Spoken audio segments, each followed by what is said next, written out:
सुप्रभात बच्चों। कक्षा 7वीं में हम लोग पढ़ रहे थे अध्याय 6 रक्त और हमारा शरीर, जो यतीश अग्रवाल द्वारा रचित कहानी है। इसमें हम लोग 2 पाठ पढ़ चुके हैं। जो शेष इस पाठ का बचा हुआ है आज तीसरे पाठ में पढ़ेंगे। पढ़ने के पहले जो भी कठिन शब्द है उसको रेखांकित करेंगे। पृष्ठ संख्या 38 में और 39 में जो भी कठिन शब्द है उसको रेखांकित करेंगे। तो देखेंगे हमारा कठिन शब्द है धावा बोलने। धावा बोलना मुहावरे है जिसका अर्थ होता है हमला करना। आगे देखेंगे दीवार। दीवार यानी दीवार जो होती है वो। दरार। दरार यानी खाली स्थान। लाभप्रद यानी लाभ पहुंचाने वाला। Blood bank. आगे पृष्ठ संख्या 39 में 39 में देखेंगे ब्लड बैंक। ब्लड बैंक यानी रक्त कोष या जहाँ रक्त को जमा संग्रह करके रखा जाता है। रक्तदान। आगे देखेंगे निराधार। निराधार यानी गलत, जिसका कोई आधार ना हो। नियमित रूप से यानी निश्चित रूप से। पीठ ठोकना यानी ये मुहावरे हैं यानी शाबाशी देना। तो देखेंगे हमारी पंक्ति में क्या होता है। शेष कहानी के अंश में अनिल और डॉक्टर दीदी के बीच क्या बातें होती हैं। दीदी बोली, सफ़ेद कण वास्तव में हमारे शरीर के वीर सिपाही हैं। जब रोगाणु शरीर पर धावा बोलने की कोशिश करते हैं तो सफ़ेद कण उनसे डटकर मुकाबला करते हैं। रोगाणु का अर्थ होगा बीमारी फैलाने वाले कीटाणु। रोगाणु को भी आप लोग रेखांकित कर लेंगे, यानी बीमारी फैलाने वाले कीटाणु को रोगाणु कहते हैं। तो क्या कहती हैं दीदी कि सफ़ेद कण जो है वह सही में वास्तव में हमारे शरीर के वीर सिपाही हैं।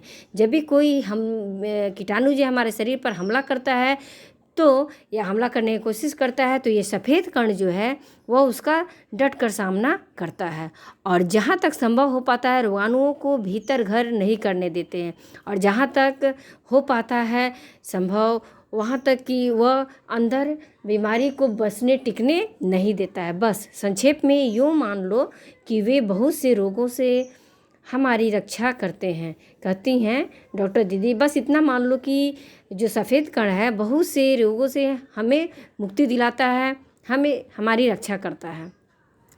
और बिम्बाणु का काम है चोट लगने पर रक्त जमाव क्रिया में मदद करना। क्या कहती हैं डॉक्टर दीदी कि बिम्बाणु प्लेटलेट कण का क्या काम है कि चोट लगे हुए जो जगह होते हैं वहाँ पे रक्त जमने की क्रिया में मदद करना। आगे देखेंगे रक्त के तरल भाग प्लाज्मा में एक विशेष किस्म की प्रोटीन होती है जो रक्त वाहिका की कटी फटी दीवार में मकड़ी के जाले के समान एक जाला बुन देती है। बिम्बाणु इस जाले से चिपक जाते हैं और इस तरह दीवार में आई दरार भर जाती है जिससे रक्त बाहर निकलना बंद हो जाता है। तो देखें कि किस तरह से ये कोशिकाएं जो है वो प्रोटीन जो है रक्त वाहिका के कटी फटी दीवारों को मकड़ी के जाल के समान भर देते हैं और रक्त को बाहर जाने नहीं देता है। अनिल बोला, दीदी लेकिन घाव गहरा हो तब तो खून बहता ही चला जाता है। हाँ, ऐसे समय में उस व्यक्ति को जल्दी से डॉक्टर के पास ले जाना चाहिए। ज़रूरत समझने पर ऐसी स्थिति से निपटने के लिए कुछ टाँके भी लगाने पड़ सकते हैं, किंतु डॉक्टर के पास पहुंचने तक के समय में चोट के स्थान पर कसकर एक कपड़ा बांध देना चाहिए। दबाव पड़ने से रक्त का बहना कम हो जाता है जो उस व्यक्ति के लिए काफ़ी लाभप्रद सिद्ध हो सकता है, किंतु अगर बहुत अधिक रक्त बह जाए तो उसे रक्त चढ़ाने की ज़रूरत भी पड़ सकती है, दीदी ने समझाते हुए कहा।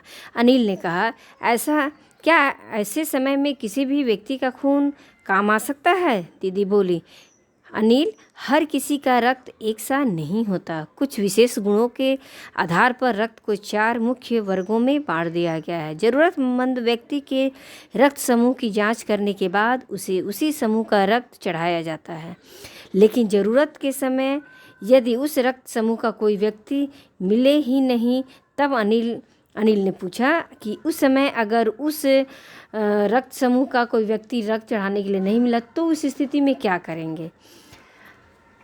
तो दीदी क्या कहती हैं आगे देखेंगे। पृष्ठ संख्या 39 में ऐसी आपात स्थिति के लिए ब्लड बैंक बनाए गए हैं। कहती हैं दीदी कि ऐसे जटिल समय के लिए जो है वो ब्लड बैंक बनाए गए हैं। प्रायः हर बड़े अस्पताल में इस तरह के बैंक होते हैं जहां सभी प्रकार के रक्त समूहों का रक्त तैयार रखा जाता है। कहती हैं दीदी कि बड़े बड़े अस्पतालों में हर एक समूह के रक्त को रखा जाता है। ज़रूरत पड़ने पर जिन किसी को भी ज़रूरत होती है वे वहाँ से आसानी से सहजता से ले जा सकते हैं। किंतु इन ब्लड बैंकों में रक्त का भंडार सुरक्षित रहे, इसके लिए यह आवश्यक है कि हम समय समय पर रक्तदान करते रहें, दीदी ने कहा। दीदी कहती हैं कि यह ब्लड बैंक जो है वह सुरक्षित रहे, वहाँ पर हमारा रक्त सुरक्षित रहे, इसके लिए क्या ज़रूरी है, तो हम लोगों को समय समय पर अपना रक्त जो है वहाँ दान करना चाहिए। रक्तदान का अर्थ होता है खून का दान करना। क्या मैं भी रक्तदान कर सकता हूँ? अनिल ने पूछा। अनिल ने उत्सुकता बस पूछता है क्या मैं भी रक्तदान कर सकता हूँ? नहीं, अभी तुम छोटे हो। 18 वर्ष से अधिक उम्र के स्वस्थ व्यक्ति ही रक्तदान कर सकते हैं। दीदी क्या कहती हैं कि नहीं, छोटे बच्चे नहीं, अभी तुम 18 वर्ष के नहीं हो। जो व्यक्ति 18 वर्ष के हो जाते हैं वे और जो स्वस्थ रहते हैं वही रक्तदान कर सकते हैं। एक समय में उनसे लगभग 300 मिलीलीटर रक्त ही लिया जाता है। एक समय में लगभग एक व्यक्ति से ज़्यादा 300 मिलीलीटर से रक्त नहीं लिया जा सकता है। प्रायः यह समझा जाता है कि रक्तदान करने से कमजोरी हो जाएगी, किंतु यह विचार बिल्कुल निराधार है। दीदी कहती हैं कि लोग कहते हैं कि रक्तदान करने से कमजोरी हो जाती है, लेकिन यह बिल्कुल ही गलत बात है, इसका कोई आधार नहीं है। हमारा शरीर इतना रक्त तो कुछ ही दिनों में बना लेता है। वैसे भी शरीर में लगभग 5 लीटर खून होता है। इसमें से यदि कुछ रक्त किसी ज़रूरतमंद व्यक्ति के लिए जीवन दान बन जाए तो इससे बड़ी बात क्या होगी, दीदी समझाते हुए बोली।